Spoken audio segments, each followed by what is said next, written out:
Buenas tardes a todos y todas.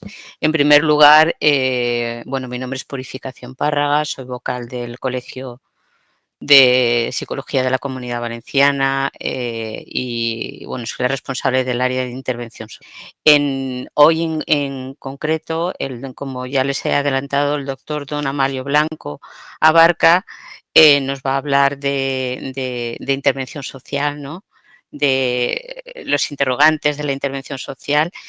A modo de breve currículum, él es catedrático emérito de Psicología de la Universidad Autónoma de Madrid, de la Facultad de Psicología fue decano durante pues 8 años y además ha sido presidente de la Conferencia de Decanos. Él ha desarrollado su actividad docente en el campo de la psicología social, de la psicología de los grupos y además en la intervención psicosocial. En los últimos años, su actividad investigadora ha estado también dirigida al estudio colectiva de las consecuencias del trauma psicosocial y ha desarrollado programas de intervención dirigidos a colectivos afectados. Muy humilde, es autor dice que de varios artículos, pero es de numerosos artículos de investigación, manuales también tiene, libros, y además es miembro electo de la Academia de la Psicología. Bueno, pues a partir de ahora lo único que queda es escucharlo atentamente y bueno, pues recoger todo el conocimiento que va a compartir con nosotros. Muy buenas tardes, muchas gracias a la Fundación para la Investigación, Desarrollo y Aplicación de la Psicología de la Comunidad Valenciana y a la Academia de Psicología de España por la organización de estas conferencias. El pasado mes de septiembre comenzamos las actividades académicas en las universidades y entre ellas las clases en varios másteres de intervención social en muchas de nuestras facultades de psicología.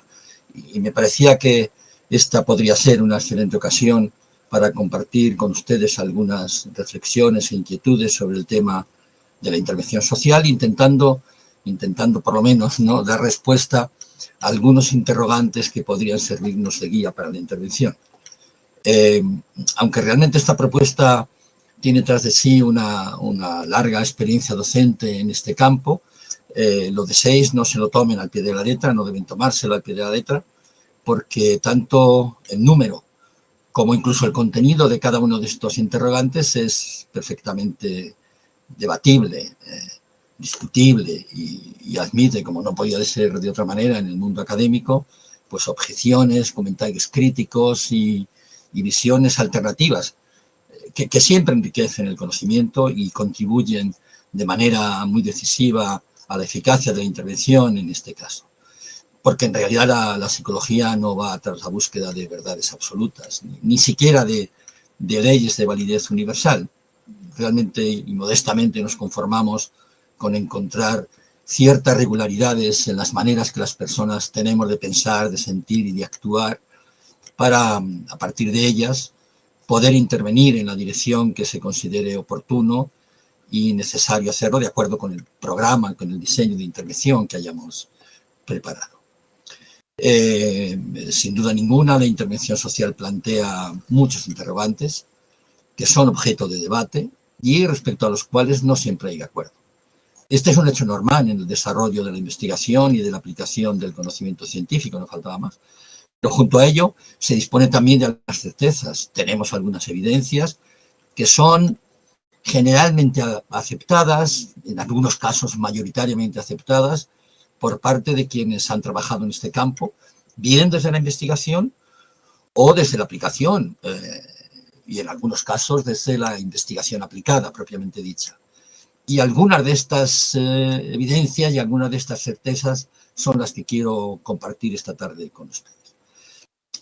Las primeras atañen a la misma naturaleza de la intervención. Atañen a la misma naturaleza de la intervención y parece que son dos los componentes constitutivos en los que parece haber un cierto acuerdo. Yo diría que un acuerdo bastante sólido. El objetivo de la intervención es el cambio. Es el cambio dirigido a la mejora, al reajuste, al bienestar, a la calidad de vida, a la autonomía de personas, comunidades, organizaciones, etcétera, etcétera. Respecto al cambio, el profesor Carpintero, nuestro historiador de referencia y presidente de la Academia de Psicología de España, pues lo eleva a categoría y eje central de la psicología aplicada, tal y como se refleja en esta transparencia. Pero además el profesor Carpintero añade una consideración de alcance que acabamos de mencionar. Ese cambio, dice, va destinado a incrementar las condiciones de bienestar, el desarrollo de la autonomía de las personas, a mejorar el medio en el que se hace posible, se hace viable el bienestar, la calidad de vida, y que todo ello contribuye a la salud, mejora nuestra salud, entendida esta, obviamente, no como ausencia de trastornos, sino como presencia de determinadas condiciones que favorecen nuestra calidad de vida y nuestro bienestar. Bueno, en realidad poco se puede añadir, ¿verdad?, a esta definición. Les recomiendo a este respecto, por cierto, escuchar la conferencia del profesor José María Peiró, la reciente conferencia que impartió en los miércoles de la Academia sobre la vocación aplicada o sobre la aplicación de la psicología en el siglo XXI. Muy recomendable ver esa conferencia. Bueno, digo que es muy poco lo que se puede añadir, salvo recordar que esa es precisamente la postura que han adoptado las asociaciones profesionales de la psicología. Valgan a este respecto dos ejemplos. El primero de ellos tomado de la Asociación Profesional de la Psicología, de los estatutos de la Asociación Profesional de la Psicología, y el segundo tomado de la asociación profesional más potente, más numerosa de toda la psicología mundial, que es la Asociación Norteamericana de Psicología. Salud, calidad de vida, desarrollo pleno de las personas, en el ámbito individual, en el ámbito social. Los estatutos de la APA introducen un matiz que me parece que es relevante. Todo eso lo podemos hacer, todo eso somos capaces de hacerlo apoyándonos en la evidencia científica, apoyándonos en los datos procedentes de la investigación. Y este hecho resulta hoy de especial relevancia cuando la evidencia científica está puesta en tela de juicio, cada día más por parte de políticos populistas y una tropa cada vez más numerosa de influencers, ¿no?, cuya ignorancia es tan insultante como su descarada autosuficiencia narcisista. Bueno, pues disponemos pues de dos componentes centrales de la intervención: el cambio y el bienestar. Cambio y salud. Cambio desde el punto de vista personal, cambio desde el punto de vista social, cambio personal, grupal, comunitario, organizacional y bienestar, salud, calidad de vida. A partir de una revisión de este campo de la intervención social, el profesor Isidro Maya, que es uno de nuestros expertos más cualificados en este campo, llega a la conclusión de que, en efecto, la intervención social consiste en introducir alguna pieza, algún componente novedoso dentro de un sistema social, dentro de un contexto, dentro de un escenario, para producir un cambio dirigido a un determinado objetivo. Prácticamente se repite a partir de esta definición de Isidro Maya lo que hemos comentado anteriormente, pero esta definición pues admitiría muy modestamente algunos matices, por lo menos dos. Por lo general, la intervención social introduce ese elemento novedoso en los sistemas y escenarios en los que discurre la vida cotidiana de las personas. Sencillamente por una razón que dejaron bien formulada en su momento Berger y Luhmann en esa obra cumbre del pensamiento social del siglo XIX, la construcción social de la realidad, porque la realidad por excelencia, la suprema realidad, es la realidad de la vida cotidiana. Es la realidad formada por los escenarios y contextos microsociales que son tan perfectamente conocidos y tan psicológica y psicosocialmente relevantes como la familia, el entorno educativo, el entorno laboral, el grupo de pares, el barrio, la comunidad, etcétera, etcétera. Y es la suprema realidad porque es dentro de esos entornos donde suceden y han sucedido los eventos más importantes de nuestra vida. Y esos entornos han dado lugar a experiencias emocionales, tanto positivas como negativas, que quedan grabadas a veces a sangre y fuego, a veces de por vida, en nuestra memoria autobiográfica. La importancia psicológica de los escenarios microsociales ha sido uno de los capítulos más representativos y una de las aportaciones más relevantes de la gran tradición de la psicología de los grupos, por ejemplo, y una gran aportación a la intervención social. Por ejemplo, estos son escenarios donde nos hemos construido como personas, en esos dominios cognitivos, afectivos y de la acción, ¿verdad? Son escenarios que han ejercido una considerable influencia en la tríada estructurante del sujeto que define el lema de la Academia de Psicología: pienso, siento y actúo. Son fuente de satisfacción estos escenarios, estos contextos: familia, escuela, grupo de amigos, barrio, comunidad, satisfacción de necesidades emocionales, psicológicamente trascendentales, el apego, la primera de ellas, la afiliación, la pertenencia, la identidad, el apoyo, la protección, excesivas todas ellas. Sin ellas no podemos hablar de salud, sin ellas no podemos hablar de bienestar. Sin su satisfacción no hay posibilidad de hablar de salud, de calidad de vida o de bienestar. Y eso convierte a los grupos justamente en los escenarios de influencia, en un escenario importante de influencia. Más aún, probablemente en el escenario más importante de influencia, en el agente de influencia más decisivo en nuestra vida. Agentes de influencia que son capaces de formar, de mantener, de difundir o de modificar nuestras maneras de pensar y de actuar. El grupo, por tanto, como el escenario primordial de influencia. Y esta capacidad de influencia también hace de ellos y los convierte en el factor importante de protección, en un factor de protección, y al mismo tiempo lo convierte también en un factor de riesgo. Ese es el rostro bifronte del grupo que decimos, ¿verdad? Si hablamos de riesgo, por ejemplo, bastaría recordar las secuelas de las experiencias adversas acontecidas dentro del entorno familiar a partir de la falta de apego, del apego inseguro, del maltrato, del abandono, de la violencia durante la primera infancia. Porque todas estas circunstancias dejan en la vida de quienes han estado expuestas a ellas un dolor y un daño que en algunos casos permanece a lo largo de todo el ciclo vital. Y muchos programas de intervención, cabe recordar, ustedes lo recuerdan y lo conocen, y que muchos programas de intervención, programas por ejemplo relacionados con adicciones, programas relacionados con la prevención de la delincuencia, con la prevención de la violencia de género, con el fracaso escolar, muchos programas de intervención centran sus actividades justamente en estos entornos microsociales, en el entorno familiar, en el entorno escolar, en el entorno comunitario, del barrio, de manera simultánea, si es posible de manera simultánea, porque eso es lo que asegura la eficacia de los programas.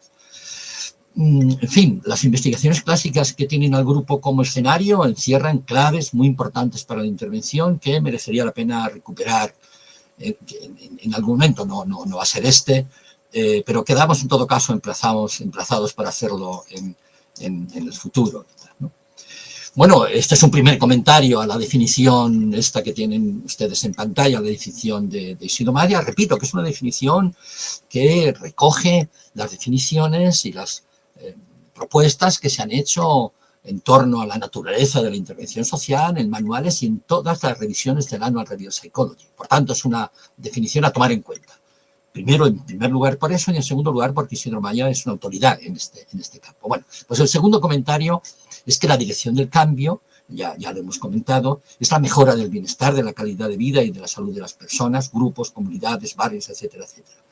Y ese es el objetivo que realmente ha marcado y ha justificado la existencia de la psicología como ciencia y como profesión, tal y como acabamos de ver en los estatutos del Colegio de la Psicología, en el caso de España, o de la Asociación Profesional de la Psicología Norteamericana. Y ese mismo objetivo, definido quizá en otros términos, es el que está presente en cualquiera de las otras asociaciones profesionales de la psicología a nivel mundial.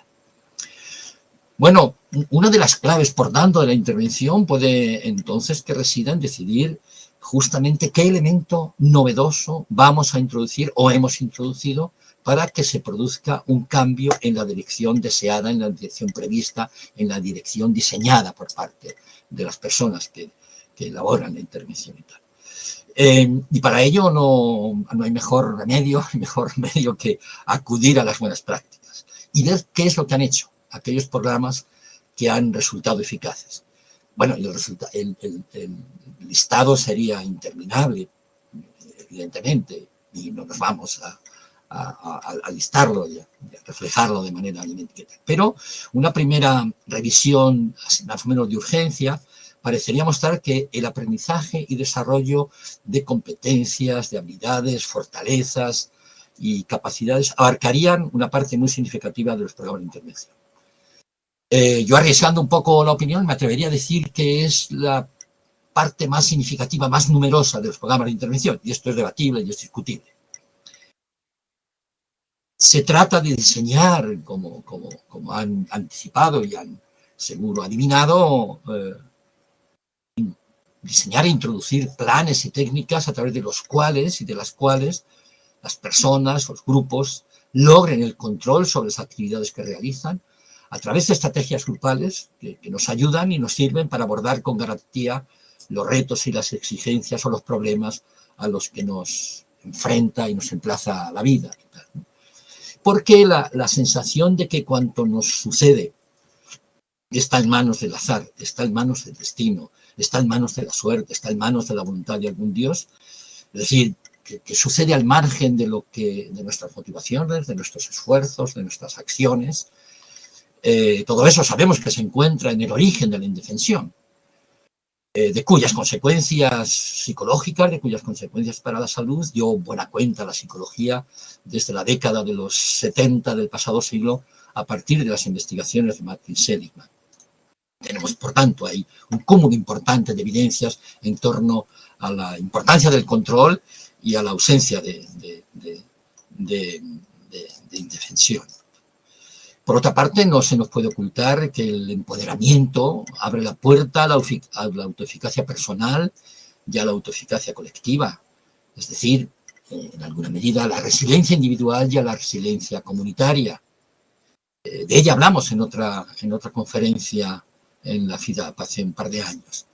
Y ese aprendizaje de competencias, de habilidades y fortalezas guarda además una estrecha correspondencia. Me parece a mí que guarda una estrecha correspondencia con el sentido de agencia, con aquel concepto de actividad que enunció en su momento el gran Lev Vygotsky y que desarrolló posteriormente uno de la troika rusa de psicología, Alexis Leontiev. Y me parece que conviene volver a recuperar ese campo teórico que ha pasado quizá injustamente desapercibido en la intervención social. Lo que pasa es que hoy en día ese concepto de agencia vendría a ser el resultado de conocidos y bien asentados procesos en la psicología.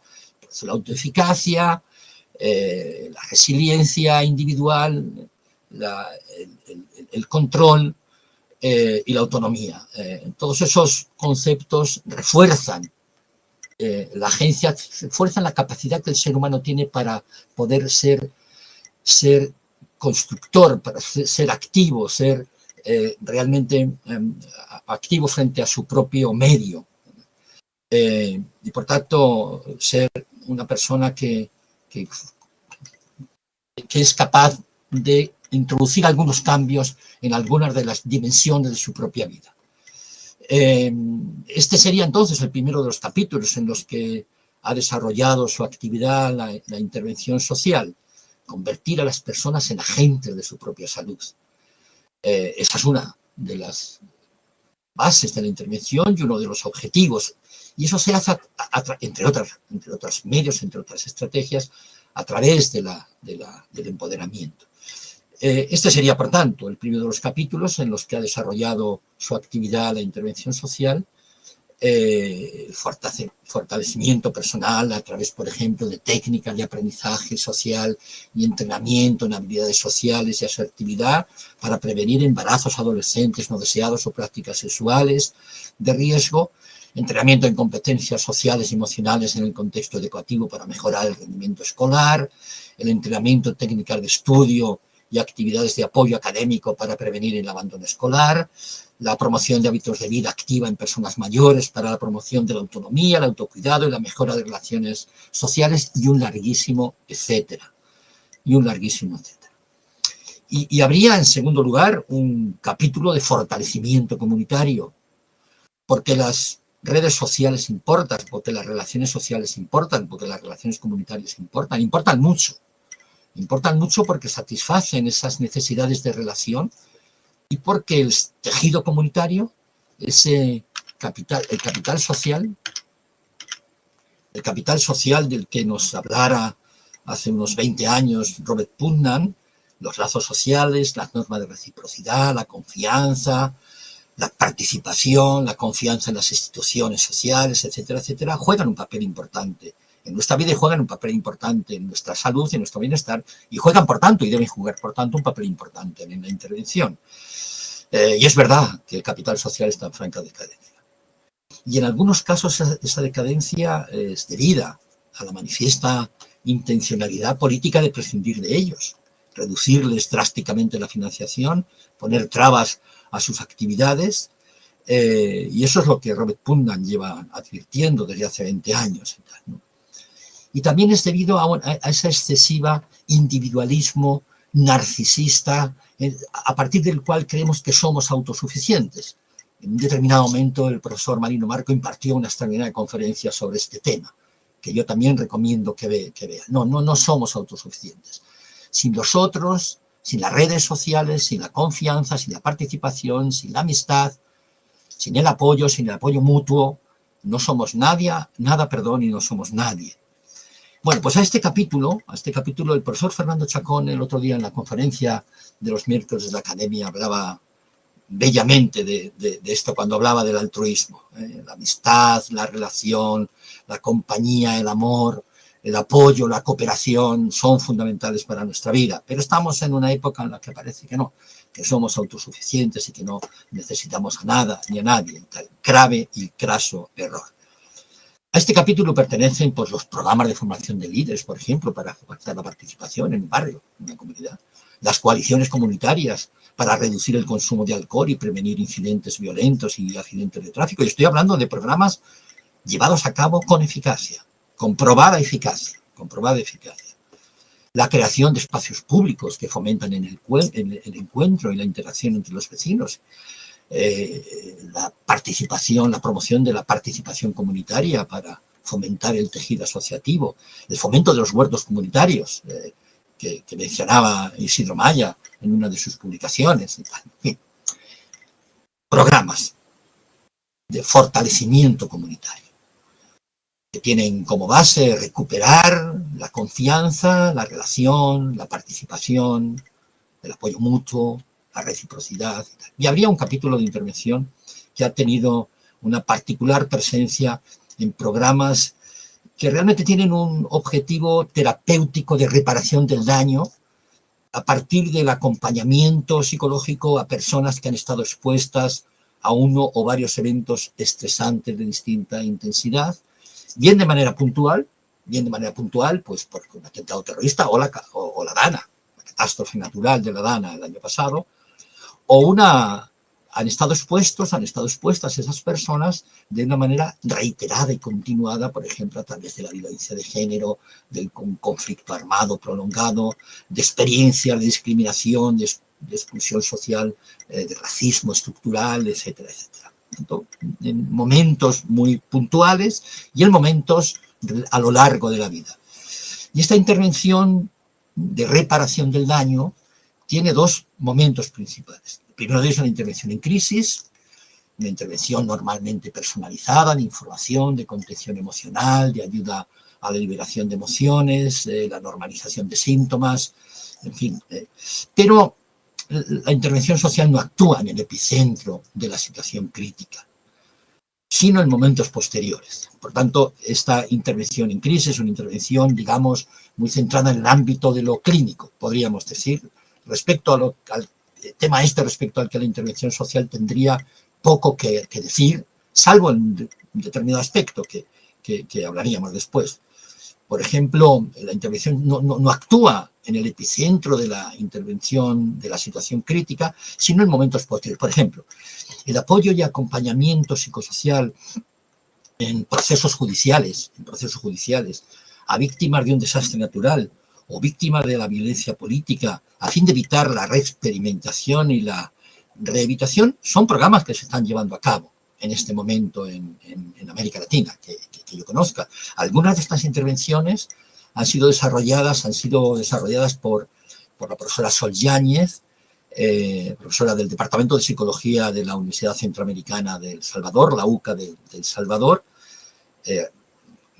Paréntesis, cabe recordar siempre que allí en aquella universidad se asesinó en el año 1989 a 6 sacerdotes jesuitas y 2 empleadas de la universidad, porque el paso del tiempo nos va borrando la memoria y no conviene borrar la memoria de determinados acontecimientos. Bueno, pues este tipo de intervenciones ha recibido este año el premio de uno de los premios de la American Psychological Association, de la Asociación Norteamericana de Psicología. Esta intervención de apoyar y acompañar a víctimas cuando se enfrentan a un juicio, para evitar la reexperimentación y la revictimización y tal. Bueno, este es un ejemplo muy concreto, y lo menciono porque ha recibido un premio recientemente por parte de la Asociación Norteamericana de Psicología. Como los anteriores, lógicamente este capítulo abarca un campo extraordinariamente extenso que tiene, repito, un objetivo terapéutico a través del apoyo emocional, del fortalecimiento de redes de apoyo grupal, comunitario, de la reconstrucción común y compartida de la memoria dolorida, digamos, de aprendizaje y empoderamiento de estrategias de afrontamiento del daño y de sus consecuencias. Realmente el marco teórico lo propuso hace 20 años, de casi todo hace ya 20 años, ¿verdad? El profesor James Pennebaker, y desde el punto de vista de la intervención no ha sufrido de excesivas modificaciones. Lo que Pennebaker decía en aquel momento es que la inhibición de los pensamientos, de las experiencias, no es la mejor compañía para nuestro bienestar y nuestra salud mental, porque mina, dice él, de manera gradual las defensas del organismo, incluidas las defensas físicas del organismo. Y para nosotros, que es importante que evidentemente mine esas defensas, mina también la confianza y mina también las estrategias de afrontamiento. Por el contrario, decía Pennebaker en aquella época, y creemos y debemos decir en la actualidad, expresar, revelar nuestros pensamientos y experiencias más personales tiene efectos beneficiosos, tanto a corto como a largo plazo. Hablar sobre esas experiencias es beneficioso. Y escribir sobre ellas, dice Pennebaker, todavía lo es más. Repito, el marco en el que, por ejemplo, se han desarrollado muchos programas de acompañamiento a víctimas de violencia política en América Latina. Porque cuando la palabra sale del lugar cerrado de la terapia individual, se socializa, se comparte con personas que han estado expuestas a la misma experiencia, adquiere un doble valor. Primero, un valor de la recuperación de la memoria del dolor, de la memoria histórica, podríamos decir, y después adquiere el valor de testimonio, adquiere el valor de dar testimonio de la verdad, dar testimonio de lo ocurrido. ¿Por qué?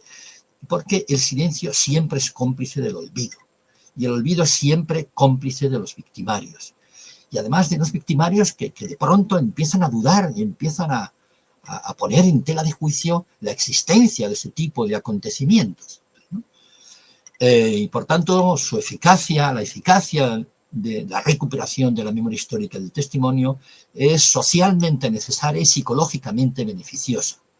Ahora bien, la eficacia de esta estrategia de intervención pasa por algunos requisitos que es necesario tener en cuenta, muy rápidamente.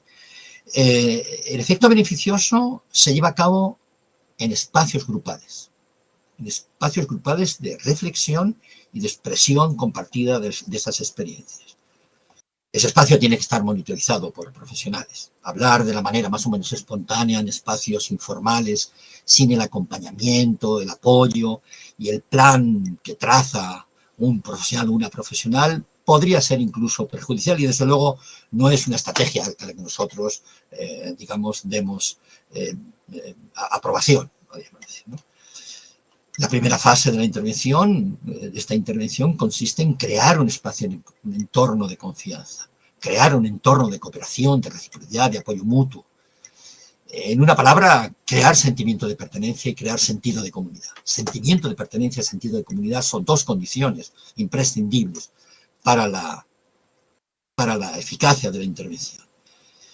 Y esa eficacia solamente es efectiva, no solamente da resultados positivos en momentos posteriores a la situación crítica, no en el momento de la situación crítica, sino en momentos posteriores. Y solo es eficaz esa intervención si la dinámica del grupo facilita la participación de las personas en el proceso de escucha y en el proceso de compartir esas experiencias. Por tanto, crear sentimiento de pertenencia, sentido de comunidad y habilitar estrategias para facilitar la participación son condiciones imprescindibles para que este tipo de estrategia surta el efecto beneficioso para intentar reparar en alguna medida el daño. Y esa reparación, en realidad, debemos ser modestos, no siempre pretende ni logra cerrar la herida, y heridas que no se cierran, pero ayuda a aprender a convivir con esa herida, mirando no tanto al pasado, intentando dejarse, no seguir estando atado a esa experiencia, sino mirando hacia el futuro. Ese es quizá el objetivo más importante. En definitiva, el grupo tiene un poderoso poder sanador. El grupo tiene un poderoso poder sanador. Sobre todo ese tipo de grupos formados por personas que han tenido experiencias emocionalmente parecidas. Las experiencias terapéuticas grupales, el T-Group, la terapia gestáltica, la terapia de inspiración rogeriana o el grupo operativo de Pichon Riviero, Armando Baldeo, han mostrado efectivamente a lo largo de los años el papel sanador del grupo. Resulta psicológicamente favorable, conveniente escuchar las experiencias ajenas y ver que no son tan diferentes como las nuestras. Lo que te pasa a ti le está pasando a otras personas. Y eso no consuela nada, pero ayuda. ¿Por qué? Porque el grupo ofrece guía, ofrece consejos, ofrece sugerencias, ofrece soluciones. Es un escenario de aprendizaje y de enriquecimiento cognitivo. Porque en el grupo, en este tipo de grupos, se aprende a dar, se aprende a recibir. Incluso podríamos decir que cuanto más se da, más se recibe. Incluso en el grupo, a veces uno aprende a descubrir aspectos positivos que habían pasado desapercibidos en cada uno de nosotros, en cada una de nosotras. Y el grupo, este tipo de grupos es un lugar donde se pueden expresar emociones sin escuchado, acompañado, porque el grupo es una escuela de convivencia, de empatía, es un escenario de descarga emocional, de emociones muchas veces inhibidas y muchas veces ¿verdad?, reprimidas. La ventilación emocional y la denuncia del problema es ya un progreso, es ya un beneficio. En el grupo en este tipo de grupos, encontramos confianza, encontramos apertura, encontramos simpatía, encontramos afinidad, y encontramos una manera de cómo reparar vínculos y redes sociales que podríamos trasladarla al ámbito más social, más colectivo, a la construcción y reconstrucción del tejido social que ha quedado dañado como consecuencia de una larga experiencia de violencia o una larga experiencia de violencia política o de acontecimientos naturales y tal, ¿no? Y ayuda a reconstruir la autoestima personal, ayuda a reconstruir la identidad social tan dañada como consecuencia de algunas de estas experiencias. Bueno, por otra parte, el testimonio se convierte en un epígrafe de la memoria del dolor, de la memoria histórica, en la medida en que da validez a la narrativa de las víctimas y se convierte primero en un escenario, en un ejemplo de verdad. Aquello sucedió y aquello me sucedió, aquello sucedió y aquello me sucedió, y se convierte en un llamamiento a la justicia restaurativa. y construye una especie de conocimiento social en un acto, en una intención, en un propósito de no volver a reproducir y no repetir las condiciones que llevaron a cualquiera de estas catástrofes. En todos estos programas el grupo actúa y la comunidad actúa como agente de cambio, y eso lo hace a través de la participación.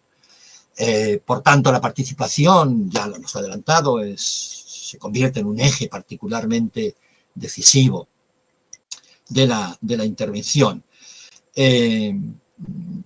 Y todo lo que acabamos de decir del grupo cabe a decirlo también de la comunidad, del concepto de comunidad, de los escenarios comunitarios. Hoy en día este concepto de comunidad está tomado prácticamente de los grandes pensadores de titanes del pensamiento social, de Marx, Durkheim, Max Weber, Ferdinand Tönnies, etcétera, etcétera. No hemos avanzado mucho en ese sentido, pero hoy en día la comunidad, el barrio, como agente, escenario, objetivo de intervención, se ha visto muy enriquecido este concepto a partir de relevantes desarrollos teóricos sobre el sentido de comunidad, sobre resiliencia comunitaria, sobre preparación comunitaria, coaliciones comunitarias, etcétera, etcétera.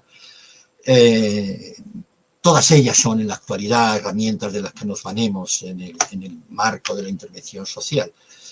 Y quizá la más importante de ellas, o una de las más importantes, es el sentido de comunidad, que lo ha definido otra excelente amiga y otra excelente profesional en este campo, Maribel Hombrados, en estos términos: un sentimiento de pertenencia, de membresía, implicación en las actividades de la comunidad. Y la concreción de estas actividades, de estas dimensiones que conforman el sentido de comunidad, es una de las aportaciones de mayor relevancia en este momento, ¿no? Y la gama de dimensiones identificadas tras el correspondiente, lógicamente, proceso investigador, como es obligado, se agrupan a lo largo de dos principales ejes. Primero, la relación, la conexión, la reciprocidad, la confianza, pues viene hablando de ella reiteradamente, y porque son ejes importantes de la intervención. Y en segundo lugar, la participación, la colaboración, el compromiso, la participación en actividades comunitarias, la participación en actividades comunes, participación en actividades de barrio. El sentido de comunidad, en último término, se genera a partir de una red de relaciones estables, recíprocas, frecuentes, cercanas, positivas, que dan pie a implicarse y comprometerse en actividades que tienen un beneficio común. Y para hablar de la participación, ya intento terminar, es necesario acudir a la teoría de la investigación-acción de Kurzweil. Y a sus intervenciones, quienes estuvieron dirigidas en un primer momento a cambiar determinados hábitos de conducta en algunos colectivos, comparando dos estrategias de cambio. Vayamos al origen, muy rápidamente. Se trata de cambiar las actitudes, o se trató en su momento de cambiar las actitudes de las amas de casa norteamericanas, a fin de que compraran, prepararan y facilitaran el consumo familiar de productos de casquería. Estamos hablando de los años 40, ¿vale? Pongámonos en situación. Años 40, Estados Unidos, Guerra Mundial, Segunda Guerra Mundial. Voluntarias de la Cruz Roja. Lewenstadt utiliza dos estrategias. La primera, la clásica.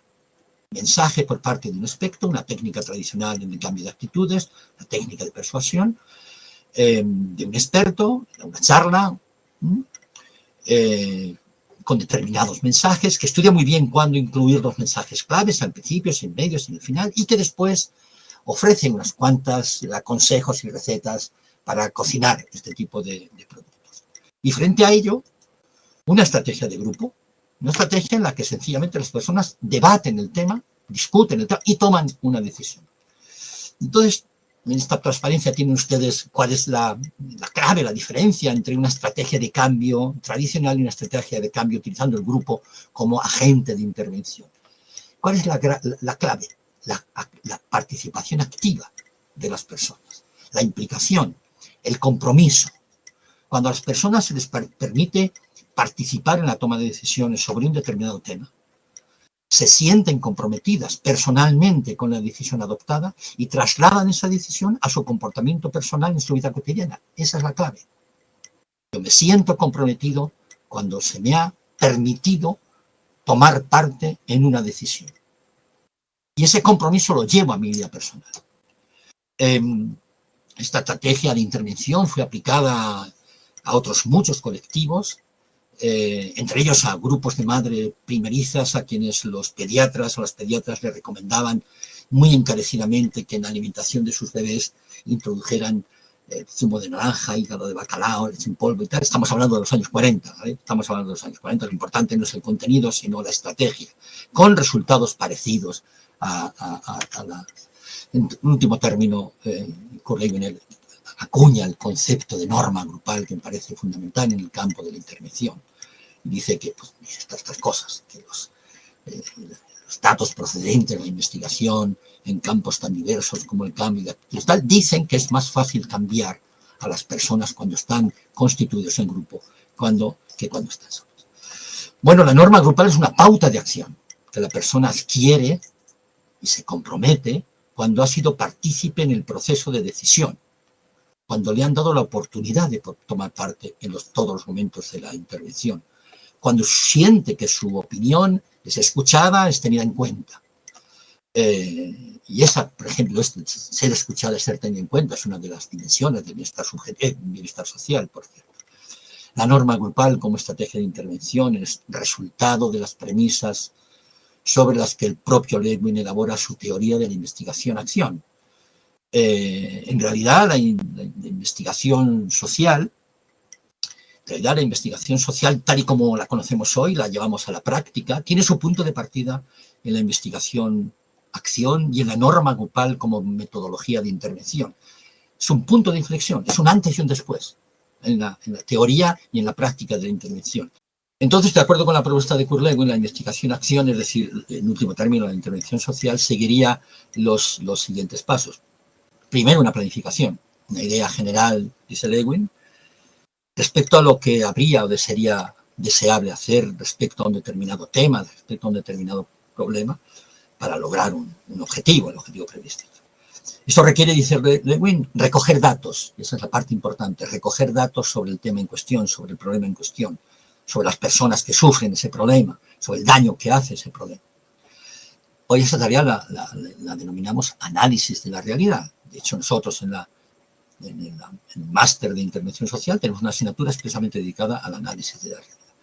Segundo momento es desarrollo de actividades, lógicamente, que se consideran necesarias para la consecución del objetivo previsto. Ni qué decir tiene que en el desarrollo y en la ejecución de esas actividades resulta absolutamente imprescindible la participación.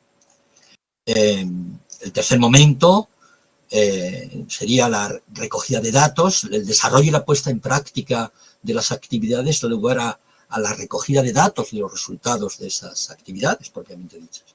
Y hace tiempo que a esa recogida de datos la hemos dado en denominar la evaluación del proceso, evaluación del resultado, proceso inherente a cualquier programa de intervención que nos aporte información sobre si las decisiones que se han tomado están permitiendo la consecución de los objetivos previstos. Y finalmente, esos datos recogidos de la evaluación tienen diversas aplicaciones, todas ellas de gran utilidad. Nos dicen si se ha logrado o no el resultado previsto, nos ayudan a entender mejor el problema, a aprender más sobre el problema en cuestión, nos ayudan a mejorar las actividades realizadas y nos dan pautas para poder modificar el plan original. Si fuera necesario, que normalmente suele serlo. Por tanto, la investigación-acción participativa es un camino de ida y vuelta, un camino que parte de la planificación, que parte de una determinada realidad, para volver sobre ella, a fin de mejorarla. Pero mejorarla a partir, no de nuestras ocurrencias, sino a partir de los datos que se vayan obteniendo y de las evidencias que se vayan obteniendo en el transcurso de la ejecución del programa, a partir de las evidencias de las buenas prácticas.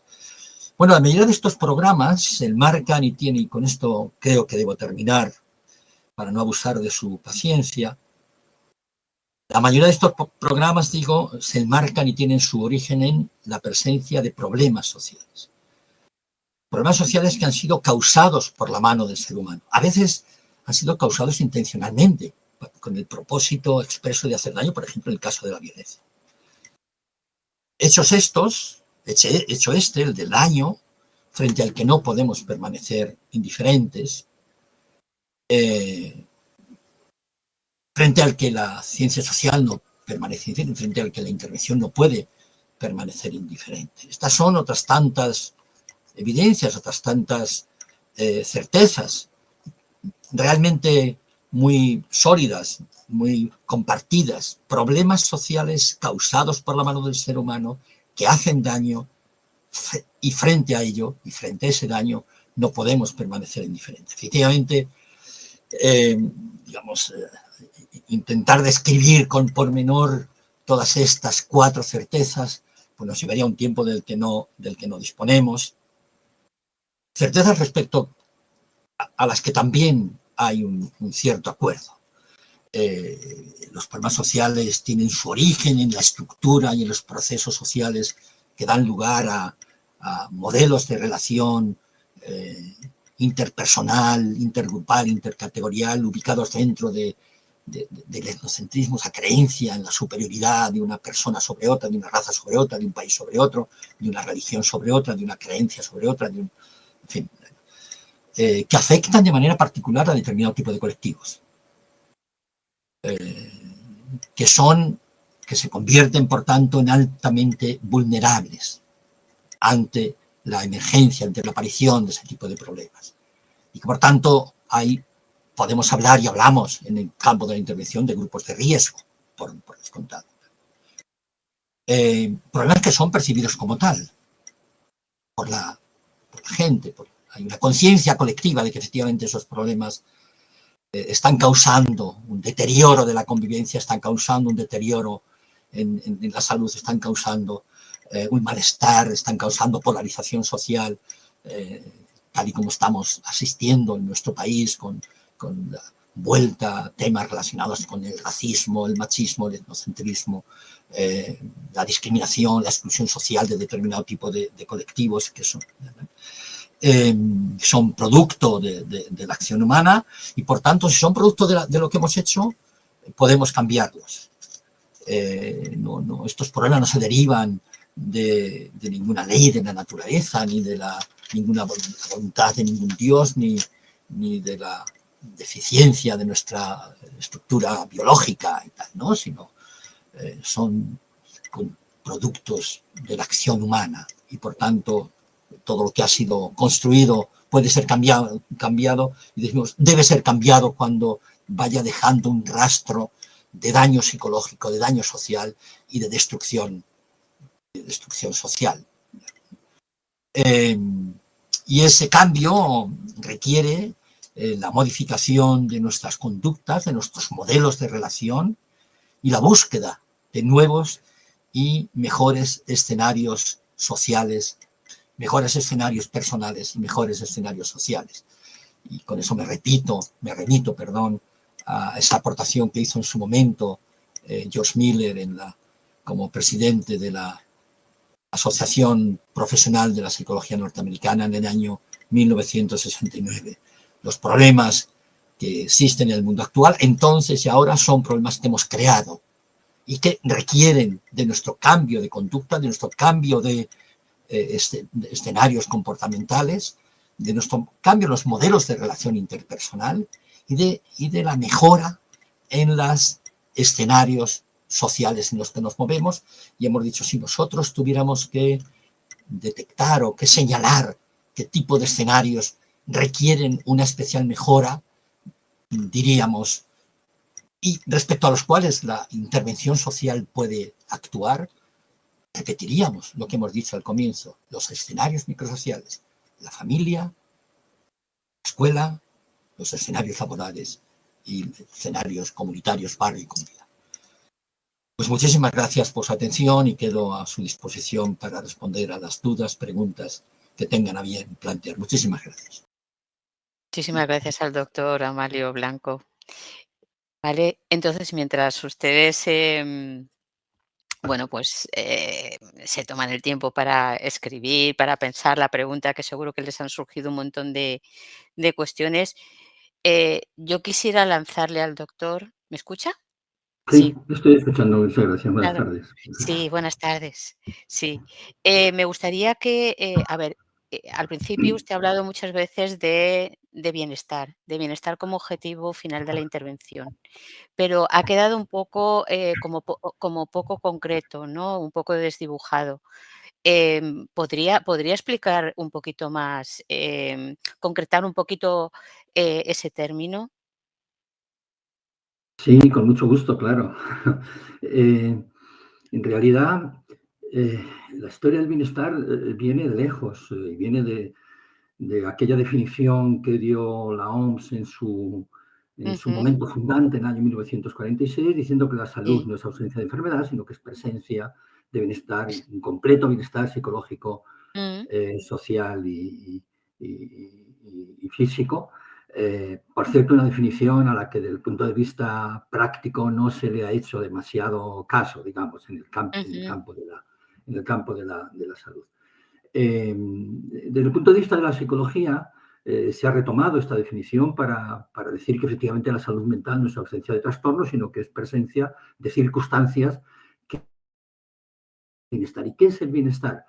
Pues la psicología ha desarrollado tres grandes tradiciones en el estudio del bienestar. Yo creo que las dijimos el otro día de manera muy rápida. El bienestar psicológico que alude a las experiencias emocionales positivas o negativas que las ujú, personas hayamos acumulado a lo largo de la vida.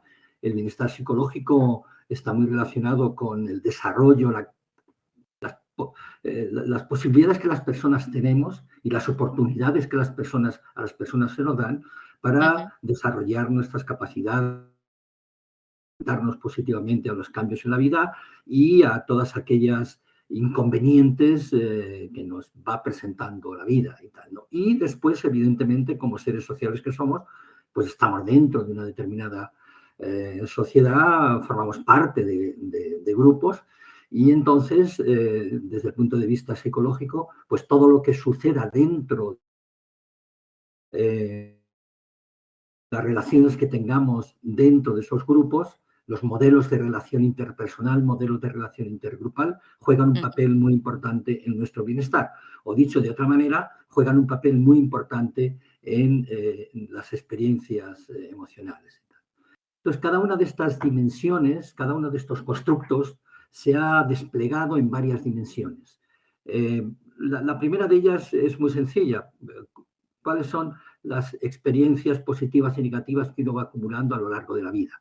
Y esas experiencias positivas o negativas, pues dependen, por ejemplo, de la autonomía, depende de la posibilidad que tengamos para ser independientes y capaces de resistir las presiones sociales, depende si somos capaces o no de lograr las metas que nos hemos trazado en la vida, depende si ujú, tenemos relaciones positivas o no con las otras personas, depende de circunstancias que están muy relacionadas con la sociedad en la que vivimos y con los grupos sociales a los que pertenecemos. Por ejemplo, depende y depende mucho de si se nos ha permitido o hemos logrado tener un sentimiento de pertenencia. Depende mucho si hemos logrado tener confianza en las otras personas, si confiamos en las otras personas. Depende si confiamos, depende también si confiamos en la sociedad en la que vivimos, en las instituciones que nos gobiernan, cualquier tipo de institución. Depende también si efectivamente tenemos la sensación de que somos aceptados por las otras personas. Si tenemos la sensación de que nuestra opinión les importa algo, ¿verdad? Si tenemos la sensación de que aportamos algo a la familia, aportamos algo al grupo de amigos y tal. Y depende mucho, y cada vez más, digamos mucho y cada vez más, quiero decir, que en las últimas investigaciones, en los últimos años, se ha incorporado como una dimensión de la salud mental la participación en actividades comunitarias, la participación en actividades comunitarias. Despliegue un poco del concepto de bienestar que efectivamente nos podría llevar, lógicamente, toda una sesión. Por tanto, la salud es ausencia de trastorno. Yo no ujú. puedo un trastorno, pero no estar bien, porque tengo amigos, porque los amigos que tengo no me hacen caso, porque no confío en las personas que me rodean, porque juego un papel absolutamente insignificante en el mundo en el que estoy, y porque no encuentro las oportunidades para poder conseguir aquellas metas que me he propuesto en la vida y tal, ¿no? Ese es un poco, en resumen, muy rápido, efectivamente, lo que tendríamos que decir respecto al bienestar. Circunstancias que nos permiten determinadas cosas. Y esas circunstancias que nos permiten o nos impiden juegan, lógicamente, un papel muy importante en las emociones, en nuestras experiencias emocionales, ¿no? Por tanto, si yo logro acabar un máster y con un TFM de matrícula de honor, pues evidentemente eso tiene una experiencia una experiencia emocional positiva. Si yo tengo un perfecto sentimiento de pertenencia, si yo ocupo un lugar, digamos, significativo dentro del mundo, de la sociedad en la que vivo, dentro del entorno social en el que vivo, si se tiene en cuenta lo que pienso, si se tiene en cuenta mis opiniones, si se me pregunta para tomar alguna decisión, etcétera, etcétera. En fin, eso juega un papel realmente importante en nuestro estado anímico, diríamos. Muy bien. Ve, hemos lanzado una pregunta y rápidamente estaban preparando para lanzar más comentarios. Le voy a leer en el chat, sí. Bueno, pues las personas que están anotando, a todo el mundo le parece muy interesante la exposición. Por desarrollar un poco, bueno, ha puesto Carolina Pino, comenta que muchas gracias por la exposición, muy interesante, que ha puesto en evidencia elementos clave en nuestra sociedad actual, que le preocupan a ella muchos temas, entre ellos la violencia en la clase política que cala en la sociedad y los graves problemas de vivienda que están generando problemas tremendos. La pregunta... Es que es una hipótesis, digamos, discutible, es una hipótesis discutible, sí, que parte del siguiente supuesto. Efectivamente, nosotros las estructuras sociales, macrosociales, llámese el estatus económico, llámese la distribución de la riqueza, llámese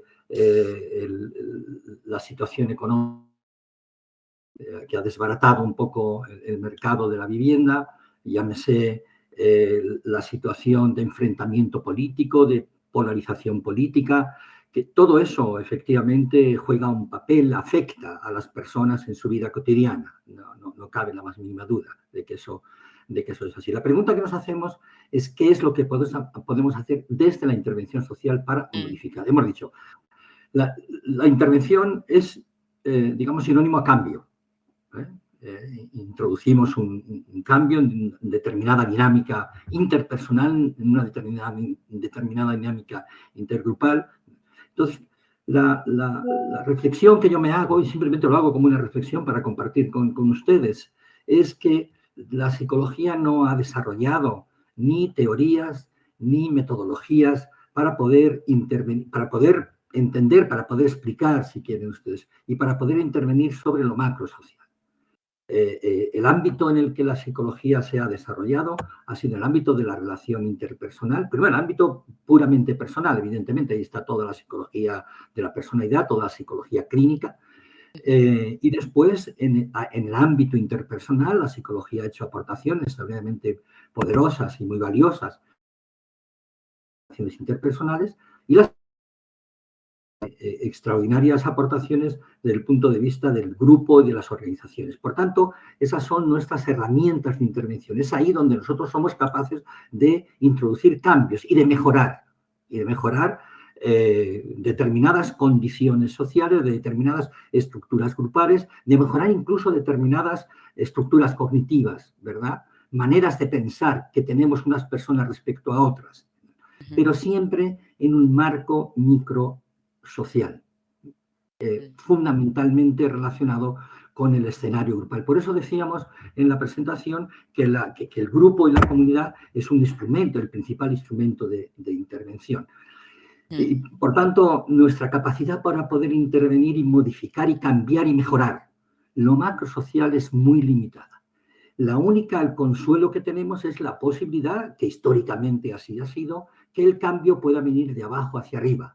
Que efectivamente los cambios que se van produciendo en el nivel interpersonal, los cambios que se producen a nivel de las relaciones intergrupales, pudieran en un determinado momento afectar a cambios estructurales. Por ejemplo, es evidente que hemos sido capaces de, digamos, de hacer consciente a la ciudadanía de que la violencia de género es un problema, pero y desde ese punto de vista ha habido un cambio social importante y ha habido un cambio legal importante, pero a partir de lo que de la incidencia y a partir de la presencia del hincapié que se ha puesto desde abajo hacia arriba. Esa es un poco mi reflexión, pero no quiero terminar esa reflexión sin poner un punto crítico, un punto negro. Ya nos gustaría poder revertir la situación que se está produciendo en nuestro país, cambio en las relaciones intergrupales o intercategoriales a peor. Así como decimos que las relaciones de género han, entre comillas, mejorado, estamos asistiendo a unos momentos en los que las relaciones intergrupales e intercategoriales están empeorando. Y a mí eso me preocupa, y me preocupa mucho. Y eso no es por culpa, efectivamente, de quienes trabajamos en el campo de la intervención social, sino eso es fundamentalmente debido a que desde las escenarios macrosociales, llámese políticos, religiosos, escenarios mediáticos, están influyendo, creo que de manera negativa, en los modelos de relación interpersonal y en los modelos de relación intergrupal e intercategorial. Es decir, los delitos de odio en este país se han incrementado. Sensiblemente. Y ese efectivamente es un problema. Le voy a lanzar la pregunta. Están poniendo en el chat más preguntas, pero a colación de esto, usted antes ha comentado que las investigaciones en psicología de los grupos que nos, pues que nos pueden aportar unas claves importantes de cara a la intervención, pero lo ha dejado ahí. ¿Nos puede dar algunas pinceladitas? ¿O puede concretar un poquito? Sí, claro, tendríamos que recordar algunas, remontarnos a nuestra época de cuando éramos estudiantes, ¿vale? Remontémonos un poquito a nuestra época de cuando éramos estudiantes de psicología y recordemos las investigaciones de Solomon Asch sobre la presión de grupo, esas investigaciones en las que había dos cartulinas, una que había una línea y otra que había, en la que había 3 líneas, y se trataba de ver qué línea de la cartulina 1 era idéntica a la línea de la cartulina 2. Dos sujetos experimentales estaban convichados con el experimentador y mentían, vamos a decirlo así, muy rápidamente y tal, ¿no? Y ahí se detecta la existencia de algo que llamamos el fenómeno de la presión grupal, en virtud de la cual las personas en un determinado momento, como consecuencia de la presión grupal, dicen algo que no ven. Es decir, mienten, vamos a decirlo así, entre comillas. ¿Qué es lo que y esta es una investigación básica. Cuando hablamos de investigación básica, la relación entre investigación básica y aplicada, investigación básica e intervención, yo creo que estamos ahí en esa tesitura importante. ¿Qué es lo que nos quiere decir? Hacer la lectura de esta intervención, de esta investigación trasladada al ámbito de la intervención. Mire, en la intervención hay que fomentar la independencia, nunca la conformidad. Hay que fomentar la expresión libre de las ideas, las opiniones, de las experiencias y tal. Hay que manifestar un extraordinario respeto a la diferencia. Por tanto, de Solomon Asch tomamos como marco de referencia esta idea de que la independencia es autoafirmación, es afirmación de la propia realidad, es confianza en sí mismo, y eso es lo que tenemos que hacer en el campo de... si tomamos, no sé, la obediencia a la autoridad, las investigaciones de Milgram en la obediencia a la obediencia de la autoridad, pues podríamos decir que efectivamente el marco de sumisión que se detecta en ese tipo de situaciones corresponde, que no casa en absoluto con la intervención social. En la intervención social las personas deben actuar por propia iniciativa, Las personas son agentes de su propia conducta, son y deben sentirse responsables de sus propias acciones y no delegan ni se escudan en una figura de autoridad, que por otra parte en la intervención social no debe haber una figura de autoridad. No debe haber una figura de autoridad, por tanto, digamos que eso se da por supuesto. En el caso de las investigaciones de Sheriff sobre el conflicto intergrupal, aquellas investigaciones que Sheriff hizo con los muchachos en los campamentos de verano en los años 40, hay dos ideas que a mí me parece que son extraordinariamente pertinentes y muy aprovechables desde el punto de vista de la intervención. Primero, el contacto. El primero en contacto. Importancia del contacto para la emergencia de la confianza entre las personas. El contacto no es aquello que resuelve los conflictos intergrupales, pero sí es una condición indispensable para empezar a andar. Y en segundo lugar, me parece mucho más importante la idea de que en la intervención se definen metas extraordinarias, es decir, metas que son necesarias, que son apetecibles para todas las personas, pero que no se pueden conseguir sin la colaboración, sin la cooperación y sin la participación de los miembros del grupo. Por tanto, esas dos ideas, en el caso de Sheriff, me parecen extraordinarias. Metas que son valoradas por las partes, metas que solamente se pueden alcanzar a través de la participación, de la cooperación entre las personas del grupo. Desde luego, y por terminar, creo que las investigaciones, lógicamente por terminar con algo que hemos dicho en la conferencia, evidentemente, la investigación que tuvo una vocación profundamente aplicada o casi exclusivamente aplicada fue la intervención de Kurt Lewin sobre el cambio de hábitos alimenticios en las amas de casa y tal, y eso ya lo desarrollamos en la intervención. Por tanto, sí hay estas y otras muchas, digamos, aplicaciones que podemos tomar, lecciones que podemos extraer de las investigaciones básicas que nos pueden ayudar para la eficacia de la intervención. Ahí. Muy bien, lo recogemos. Mire, una compañera, Francisca Moya, nos pregunta, le preguntan a usted. Dice, desde los efectos de la DANA y en general los efectos climatológicos extremos, ¿habría que crear ámbitos y estrategias de participación social de recuperación? Madre. Bueno, la participación es indispensable en todo proceso de intervención. No hay proceso de intervención eficaz en intervención social que tenga el grupo, la comunidad, el barrio como marco de referencia. No hay posibilidad. Tampoco hay posibilidad de una intervención eficaz si no se crea sentimiento de pertenencia. Si no se crea sentimiento de pertenencia, cooperación, participación, metas extraordinarias, ¿vale? Y autonomía, es decir, independencia. ¿Qué es lo que ocurre con la DANA? Lo que ocurre con la DANA, que yo había pensado incluso en un primer momento hablar de ella, pero al final lo deseché. Es que probablemente ya no hay fenómenos naturales. Hay ya quien desatiende o que no, digamos, está de acuerdo con la existencia de fenómenos naturales, porque en todos los fenómenos naturales, yo creo que en la DANA es un ejemplo muy, muy concreto, la mano del ser humano ha estado presente antes del evento por no hacer cosas que debiera haber hecho, durante el evento por no hacer cosas que debiera haber hecho y después del evento por no hacer cosas que debiera haber hecho.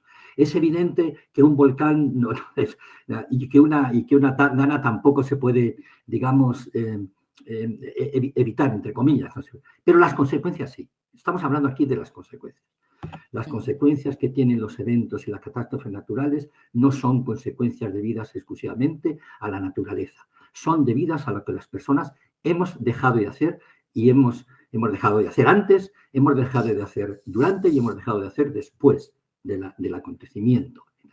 Y entonces ahora, si nos pregunta usted, si lo que pregunta la compañera es cómo podemos actuar en este tipo de situaciones, yo volvería de nuevo a utilizar el grupo, el barrio, la comunidad, es decir, volvería a herramientas grupales y comunitarias para hacer una intervención, en este caso, para reparar el daño.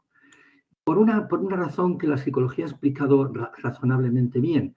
Aquellas personas que han estado expuestas a una experiencia altamente dolorosa, altamente emocionalmente muy negativa, incluso una experiencia altamente traumática, muy pocas de esas personas desarrollan un trastorno de estrés postraumático que debe ser tratado donde le corresponde, que es la psicología clínica, ¿vale? Muy pocas. Pocas, la inmensa minoría. ¿Cuál es esa? No sería tan arriesgado como decirlo, pero eso, desde el punto de vista epidemiológico, la propia psicología clínica ya ha puesto de manifiesto que el desarrollo del trastorno de estrés postraumático no es frecuente, pero sin embargo el daño sí. Nos compromete de reparar el daño. Para aquellas personas que no han desarrollado un trastorno, el método, la extracción de tipo grupal comunitario, en los términos que hemos comentado y que nosotros, por ejemplo, hemos llevado a cabo en muchos casos en situaciones relativamente parecidas a La Habana, pero con personas que han sufrido la experiencia traumática derivada de la violencia política en América Latina, en El Salvador y en Colombia, particularmente con estas, a partir de la resiliencia individual y sobre todo a partir de estrategias de la resiliencia comunitaria, ha habido, digamos, resultados relativamente satisfactorios para poder ayudar a reparar un poco el daño que las personas han sufrido como consecuencia de un evento traumático como puede ser ese, en aquellas personas que efectivamente no han desarrollado un trastorno de estrés postraumático. Aquí hay una persona, muchas gracias. Hay una compañera, Ana María Morales, que nos pone un caso muy concreto, ¿no? Dice, en un caso de un adolescente con acondroplasia que está en acogimiento permanente desde los 2 años de edad, dice, ¿hay formas de trabajar su autoestima desde la intervención social o es más recomendable sugerir psicoterapia individual o de otro tipo mediante sesiones clínicas individuales? ¿Y por qué no las dos? Quiero decir que, claro, en el campo de la intervención social se ha hecho intervención con personas que están, digamos, aquejadas de dificultades cognitivas, de dificultades cerebrales, etcétera, etcétera. ¿A partir de qué? A partir del empoderamiento, es decir, a partir de dotarles de herramientas muy sencillas, es igual, muy sencillas, de herramientas, de capacidades y habilidades para poder afrontar, digamos, acontecimientos de la vida cotidiana. Y evidentemente eso forma parte de resuelve, entre comillas, ayuda, ¿verdad?, a resolver una parte del problema, pero evidentemente estas personas necesitan, lógicamente, un tratamiento muy individualizado que, como hemos comentado antes, en el que estaría perfectamente implicada la psicología clínica. Pero yo creo que eso debe ser complementario con un tipo de formación, con un tipo de intervención grupal, de empoderamiento y competencias que les puedan servir para afrontar situaciones elementales de su vida cotidiana, ¿no? Porque fíjese, hay una cosa bien interesante en este tipo de situaciones.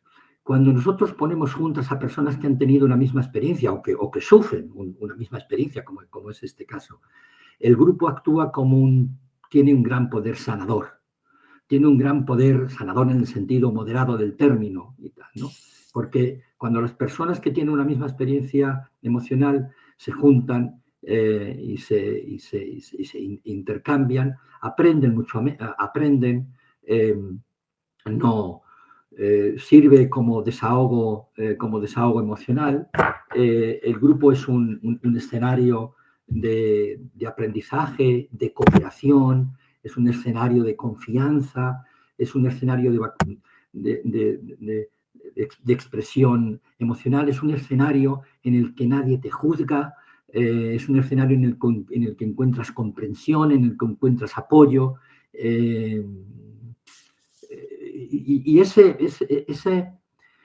idea de que el grupo, sobre todo grupo formado por personas que tienen una misma experiencia o que tienen un mismo problema, ha resultado relativamente, digamos, eficaz en situaciones de personas que han sufrido una experiencia traumática muy, digamos, emocionalmente muy intensa, y puede ser trasladado sin ningún tipo de problema a estas personas, a estos grupos de personas y tal. Por tanto, yo diría que combinar ambas intervenciones, ambos procesos de intervención, porque tenía por aquí yo lo del el grupo terapéutico, el poder terapéutico del grupo.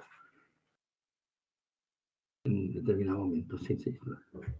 El poder sanador del grupo. Informa, en el grupo se aprende a dar y a recibir, cuanto más se da, más se recibe. El grupo ayuda a descubrir aspectos positivos en cada una de las personas. El grupo es una escuela de convivencia, de empatía, de tolerancia. El grupo facilita y activa la participación. El grupo es un escenario de descarga de emociones inhibidas o reprimidas. Sobre todo cuando ese grupo es un grupo en el que todos entienden muy bien qué es lo que está ocurriendo, porque les está ocurriendo a ellos o a ellas personalmente. Bueno, muchísimas gracias, profesor. El tiempo nos persigue, nos hemos pasado un poquito de tiempo. Lo único que agradecerle su presencia, excelente conferencia, y muchísimas gracias por compartir sus conocimientos y sus reflexiones, ¿no? Y bueno, pues las respuestas que ha dado a las compañeras y compañeros.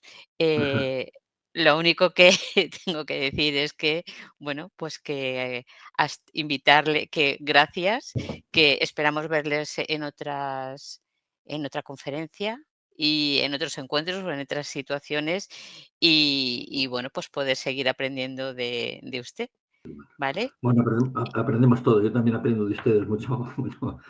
Y me enseñan. Sí, me obligan a reflexionar sobre cosas que uno cree que tiene bien claras y tal, ¿no? Así que nada, muchísimas gracias a FIDAP y, en Sí. fin, es posible que nos veamos en alguna otra conferencia. Sí. Muchas Pues gracias a nada, ustedes. muchísimas gracias a Ok, todos. gracias. Hasta luego. Nada, como feedback, todas las notitas era que en el chat que ha sido un honor y un placer escucharle, Las que leo. muchísimas gracias. ¿Las lee usted? Estoy aquí leyendo, sí. Ah, vale. Sí, las leo. Muchas gracias. Muy Purificación, bien. muchísimas gracias, y ahora escribiré a Igualmente. Judith dándole las Sí. gracias también por toda su ayuda, sin la cual esto hubiera sido imposible y tal. Así que nada, nos veremos en Efectivamente. en Seguro que cualquier otro sí. momento. Muchas Seguro que gracias, sí. Purificación. Muchísimas Tenga buen gracias. día. Si quiere ya Gracias.